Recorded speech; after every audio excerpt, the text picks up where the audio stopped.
Bonjour. La femme a réussi à s'affirmer dans les domaines les plus machos, même le domaine du retail et des grandes entreprises. La femme que j'aimerais vous présenter aujourd'hui, c'est Madame Viviane Atallah, directrice de marketing et de communication.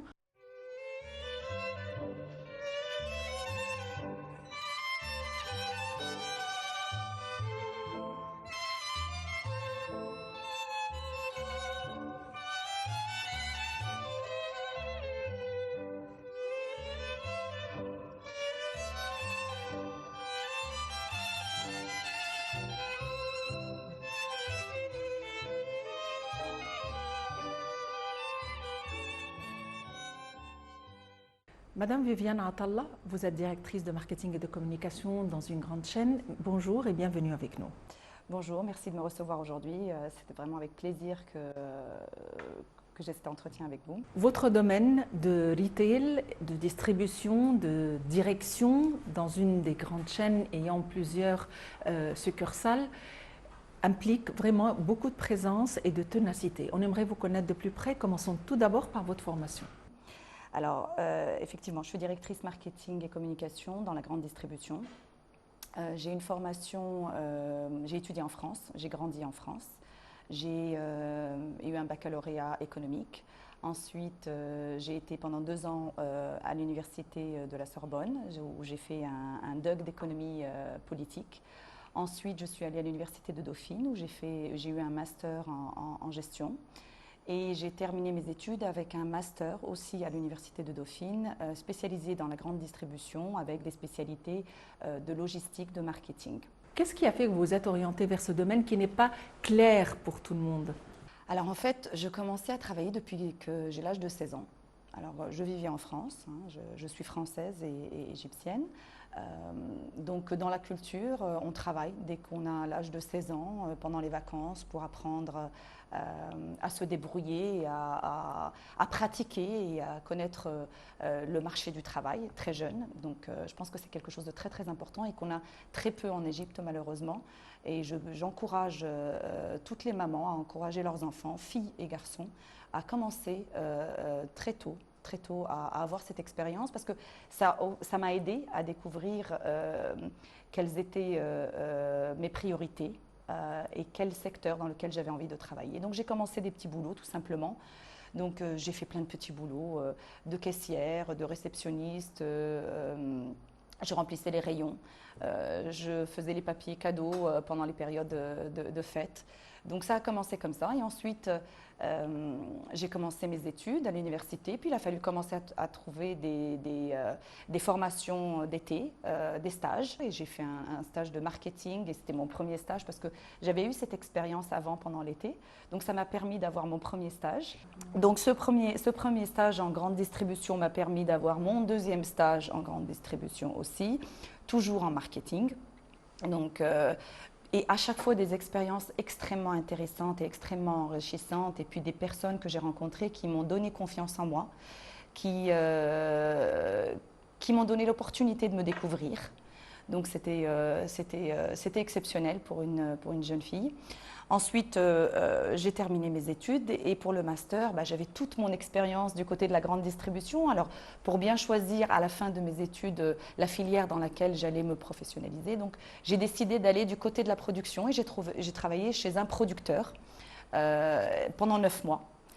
Et honnêtement, une fois que j'ai terminé cette expérience et que j'ai terminé mon master de 9 mois, j'ai couru vers la grande distribution parce que j'ai découvert que c'est vraiment le secteur que j'aimais. En quoi consiste la grande distribution par rapport aux autres domaines? La grande distribution, c'est un secteur extrêmement généraliste. C'est un secteur qui est basé sur les ressources humaines.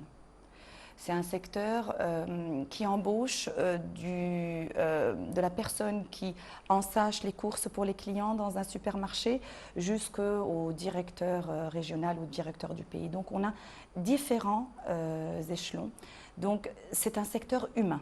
C'est un secteur qui est basé sur l'homme. Ce n'est pas un secteur qui est basé sur des machines, ce n'est pas des usines. Donc, et il y a la relation client. Donc il y a beaucoup de relations humaines dans le secteur de la grande distribution. Et c'est un secteur généraliste et c'est un secteur que honnêtement je conseille à beaucoup de jeunes qui veulent découvrir, qui ne savent pas encore vraiment ce qu'ils veulent faire, parce qu'on touche à tout.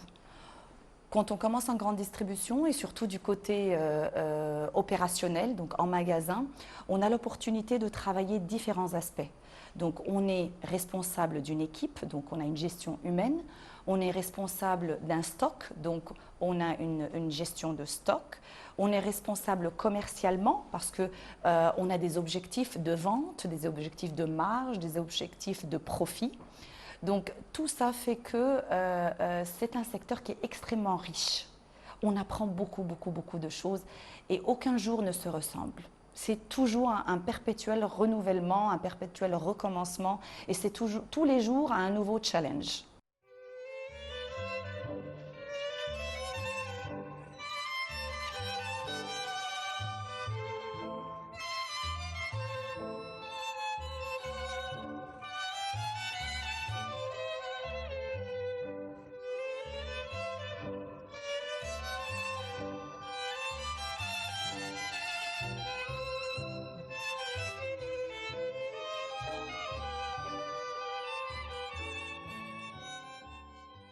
J'aime beaucoup la passion avec laquelle vous parlez de votre travail.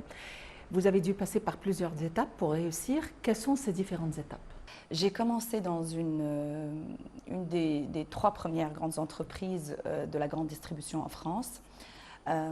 J'ai travaillé en tant que responsable logistique pendant 3 ans, où j'ai eu encore une fois beaucoup de chance, des grands patrons qui me faisaient confiance, qui m'ont donné beaucoup de support. 3 premières années de ma carrière, j'ai eu la chance de gérer un projet. Donc j'ai monté un entrepôt avec une 50aine d'employés. J'avais à l'époque 23 ans. Donc beaucoup de responsabilités avec plein de choses, tout à faire. Les process, écrire les business rules, monter l'équipe, installer le système informatique, former les gens. J'ai fait ça pendant 3 ans. Ensuite, je suis passée côté commercial, où j'ai été responsable de département. Je m'occupais de l'électroménager, tout ce qui est produits électriques, en fait, dans un supermarché, dans un hypermarché. J'étais responsable d'un département, donc ça couvre la téléphonie mobile, la téléphonie fixe, les télévisions, l'électroménager, petit, moyen, gros. Et j'ai fait ça pendant 2 ans en France. Ensuite, je me suis mariée avec un Égyptien, un officier de police, qui ne voulait pas quitter son pays. Donc je suis rentrée dans mon pays natal, l'Égypte, après beaucoup d'années. J'ai grandi en France toute ma vie, j'ai fait mes études, j'ai commencé ma carrière, j'ai travaillé pendant 6 ans en France.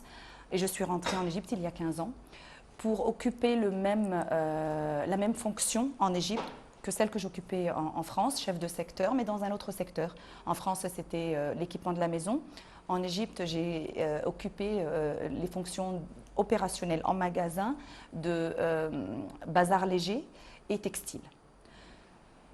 J'ai eu de bons résultats dans ces 2 fonctions-là. Ensuite, on m'a demandé au head office et là où je me suis occupée du procurement, du sourcing, responsable de la relation avec les fournisseurs, des contrats annuels et de tout ce qui est promotion au niveau national pour la chaîne de distribution dans laquelle je travaille. Différents secteurs, encore une fois, donc différentes expériences, différents marchés. Ensuite, on m'a donné la fonction et l'objectif et le projet de monter toute la logistique pour cette entreprise de grande distribution en Égypte. Pendant 6 ans, j'ai occupé cette fonction de directrice logistique et là, il y avait tout à faire. Donc, et le marché logistique en Égypte est un marché extrêmement jeune.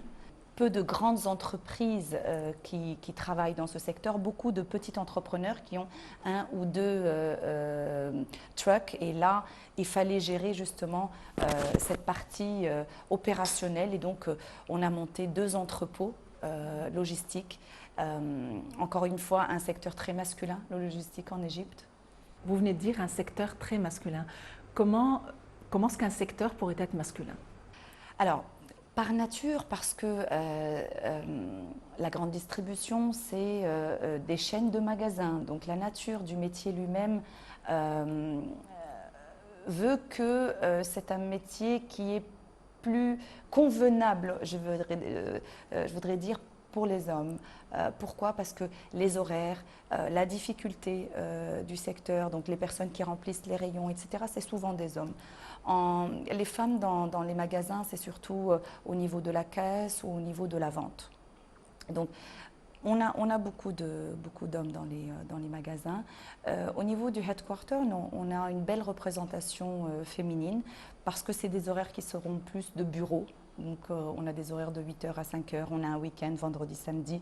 Donc, c'est plus convenable pour une femme qui a des enfants, qui a des obligations. Un magasin, ça ferme à 1h du matin, le temps de faire la clôture, etc. On peut rentrer chez nous à 2 ou 3h du matin. C'est pas évident dans un pays comme l'Égypte, pour une femme, pour des jeunes filles, de rentrer à 3h du matin. Même si les mentalités ont évolué, ça reste quand même un secteur plus à même pour les hommes. Comment est-ce que vous avez réussi à vous arranger avec les obligations familiales? Surtout que vous êtes mariée avec un officier qui s'absente beaucoup aussi de la maison. C'est pas facile. J'ai également 2 filles. Une fille qui a 10 ans et demi, une petite qui a 3 ans et demi. Donc j'ai mis du temps à faire le deuxième enfant parce qu'effectivement le travail prend beaucoup et c'est une responsabilité. Donc il fallait bien réfléchir avant d'avoir une deuxième responsabilité. J'ai la chance d'avoir un mari qui m'aide beaucoup. Alors effectivement, lui aussi a beaucoup d'obligations professionnelles, mais on s'entraide. Donc je pense que la réussite d'une femme, c'est aussi son mari.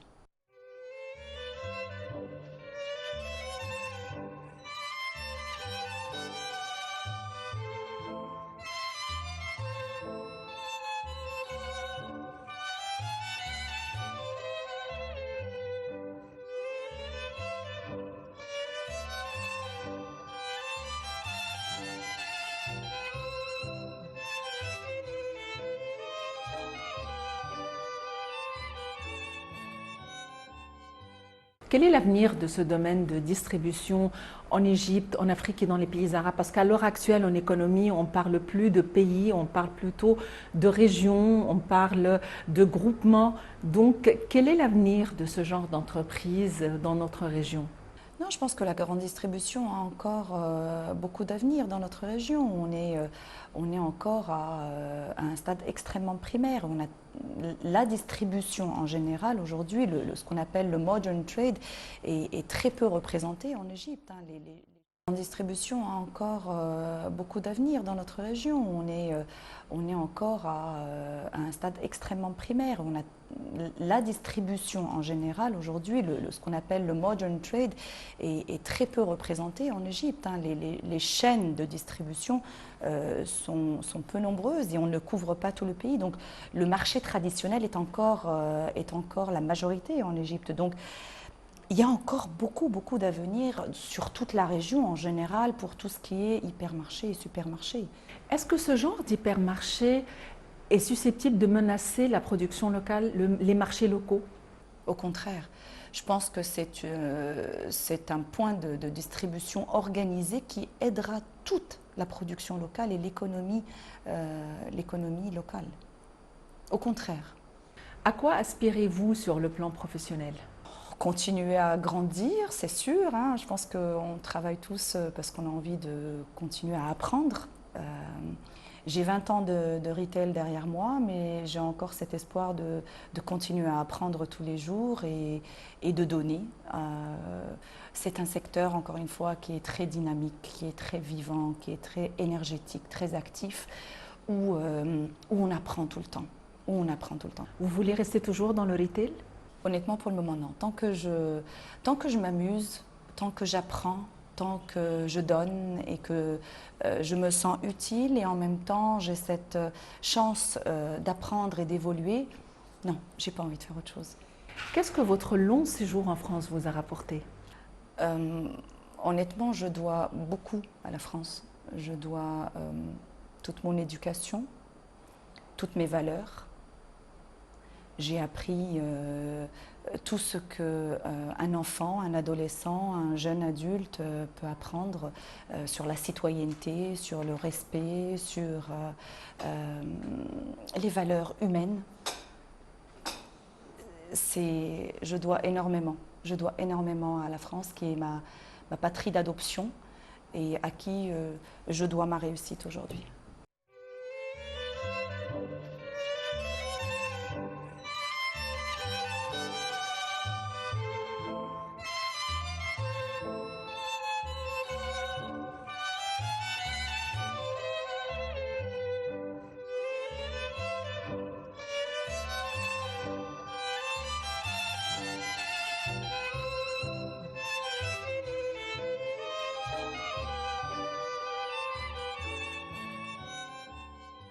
Votre domaine nécessite une bonne compréhension de la mentalité des consommateurs et du marché local, alors que vous avez passé la majeure partie de votre vie à l'étranger. Comment est-ce que vous avez fait pour vous adapter à la mentalité du marché local? Excellente question, je vous remercie de me la poser parce que c'est vrai que la première année de travail en Égypte n'a pas été de tout repos et n'a pas été simple parce qu'effectivement, comme vous dites, c'est une autre mentalité, une autre culture, des habitudes de consommation complètement différentes. J'ai tout simplement, encore une fois, appris à écouter. J'ai beaucoup écouté les Égyptiens, écouté les consommateurs, écouté mes collègues, mon équipe. Je descendais dans tous les souks.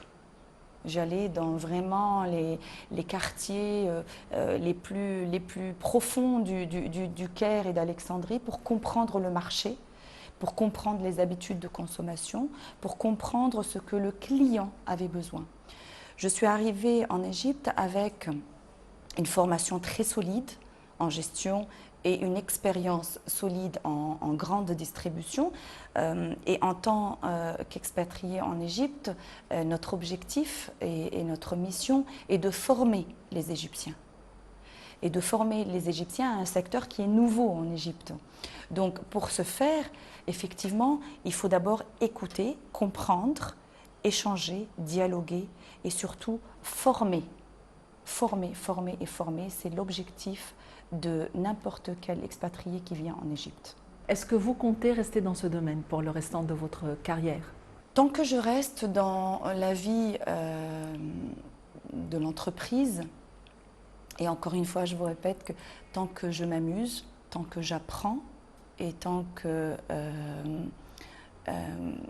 j'ai des challenges, oui. Ce genre de marché nécessite une certaine infrastructure. Où en sommes-nous quant à l'installation de cette infrastructure?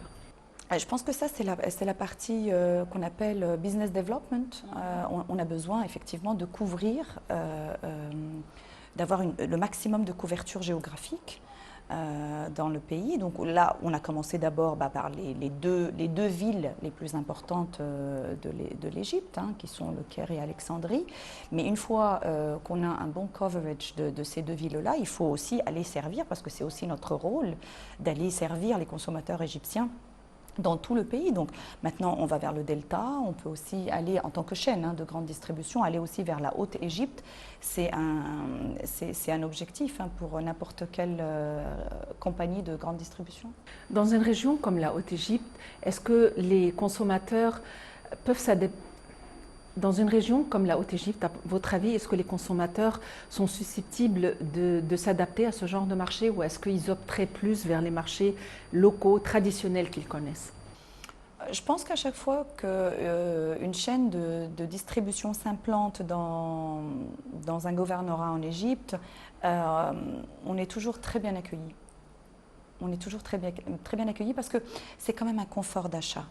Alors effectivement, il y aura toujours une réticence peut-être dans un premier temps, surtout pour les produits frais, où on est habitué à notre boucher, on est habitué à notre boulanger, on est habitué à notre vendeur de fruits et légumes qu'on connaît depuis des années, qui nous donne les bonnes qualités, les produits les plus frais, etc. Donc pour ce genre de choses où effectivement la relation humaine et l'historique entre le client et le vendeur peut jouer, ça prendra peut-être un peu plus de temps, mais en règle générale, je pense qu'il y a une bonne acceptance. Est-ce que les gens peuvent être réticents au niveau des prix, s'imaginer que de tels marchés seraient peut-être beaucoup plus chers par rapport aux marchés locaux? Ils peuvent s'imaginer ça, mais quand ils visiteront, je pense, les chaînes, ils vont se rendre compte que c'est un objectif aussi pour les chaînes de distribution d'être compétitifs par rapport au marché local. Donc, il y a un alignement de prix qui se fait automatiquement. Donc, même s'il y a une première réticence, c'est possible, je pense que derrière, les clients peuvent découvrir un confort d'achat qu'ils accepteront et qu'ils estimeront par la suite.